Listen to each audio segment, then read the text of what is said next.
മോന്നൊക്കെ പറഞ്ഞ് നാക്കൊക്കെ കടിച്ച് മഹാവൃത്തികേടായിട്ടുള്ള അംഗവിക്ഷേപം അതൊന്ന് കാണേണ്ടതാണ്.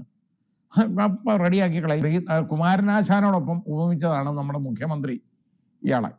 അതാണ് ഈ കുമാരനാശാൻ എവിടെ കിടക്കുന്നു, എവിടെ ഇരിക്കുന്നു, ഈ വെള്ളാപ്പള്ളി എവിടെ ഉണ്ട് എന്ന് പോലും മനസ്സിലാക്കാൻ കഴിവില്ലാത്ത ആളുകളാണല്ലോ ഇതെന്ന് നമുക്ക് വളരെ വല്ലായ്മയാണ് നമുക്ക് തോന്നുന്നത്. കുമാരനാശാൻ ഇരുന്ന കസേരയാണ്, ഒന്ന് ആലോചിച്ച് നോക്കിക്കോളൂ. ഡോക്ടർ പൽപ്പവും കുമാരനാശാനും കൂടെ ശ്രീനാരായണ ഗുരുവിൻ്റെ ആശീർവാദത്തോടുകൂടി സംഘടിപ്പിച്ച സംഘടനയാണ് SNDP.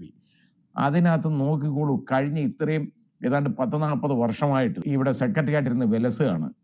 അതാ പറയുന്നത്, ഇത് ഈഴവ ജനതയ്ക്ക് തന്നെ അപമാനമല്ലേ ഇതുപോലുള്ള ഒരാൾ? അതായത് ശ്രീനാരായണ ഗുരു പറഞ്ഞേക്കുന്നത് മതം ഏതായാലും മനുഷ്യനായാലും മതി എന്നല്ലേ. അതാണ് ഒരു ജാതി ഒരു മതം ഒരു ദൈവം എന്ന് മനുഷ്യന് എന്ന് പറഞ്ഞ ഗുരുവിൻ്റെ ആ സംഘടനയിലെ തലപ്പത്ത് ഇരുന്നുകൊണ്ടാണ് ഇതുപോലുള്ള വർഗീയത പുലമ്പുന്നത്.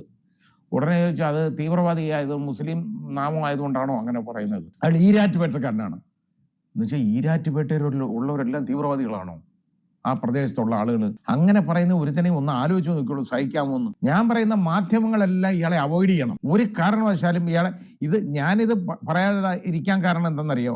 അത് പറഞ്ഞ് ഇയാളെ വലുതാക്കണ്ടെന്ന് വിചാരിച്ചാണ്. ഇയാളെ അവോയ്ഡ് ചെയ്യണം, അതാ വേണ്ടത് മാധ്യമങ്ങൾ. പിന്നെ പറയുന്നുണ്ടല്ലോ, ഇത്രയും നാളായിട്ടും ഈഴവ ജനതയ്ക്ക് ഈഴവർക്ക് മാത്രം ഞങ്ങൾക്കൊരു കോളേജില്ലെങ്കിൽ അല്ലെ സ്കൂളില്ല. 40 വർഷം കൊണ്ട് എന്തോ ഉണ്ടാക്കുമായിരുന്നു അവിടെ ഇരുന്ന്?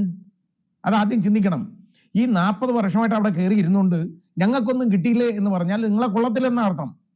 നിങ്ങൾ രാജിവെച്ചിട്ട് ഇറങ്ങി പോകണം മിസ്റ്റർ. നിങ്ങളെ കൊള്ളാത്തോണ്ടല്ലേ നിങ്ങൾക്കൊന്നും കിട്ടാത്തത്. എന്നിട്ട് നിങ്ങൾ പറയാം ഒന്നും കിട്ടിയില്ല. ഒന്നും കിട്ടിയില്ലെങ്കിൽ നിങ്ങൾ ഇതിനെ കൊണ്ട് നടക്കരുത്. വേറെ ആമ്പിള്ളേരുണ്ടത് ഈ കൊള്ളാവുന്ന ആളുകൾ, അവരാരെങ്കിലും കൊണ്ടു നടന്നോളൂ. അതിന് പകരം അവിടെ കയറി ഇരുന്നുകൊണ്ട് ഞങ്ങൾക്കൊന്നും കിട്ടിയില്ല, ഇവിടെ ആർക്കും ഒന്നും കിട്ടിയില്ല, ഇവിടെ ഒന്നും കിട്ടിയില്ല. എല്ലാം കിട്ടിയിട്ടുണ്ട്, എല്ലാം ഉണ്ട് താനും. മാത്രമല്ല ഇഷ്ടംപോലെ പൈസ ഓരോരുത്തർക്ക് കൊടുത്ത കാര്യം ഇന്ന് വിളിച്ചു പറയും. ഇത്രയും വിവരക്കേടൊക്കെ ഒരാൾ പറയാന്ന് പറഞ്ഞു കഴിഞ്ഞാൽ അത് മുഴുവൻ എന്തുമാത്രം അനാവശ്യം പറഞ്ഞെന്നറിയോ?